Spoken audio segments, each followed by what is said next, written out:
কাম করে না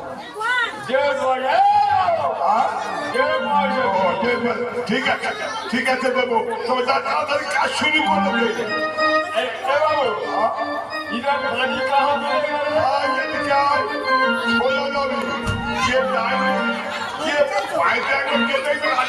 রাজবাড়ির পাশে সেখান থেকে নিয়ে তুই সময় নেই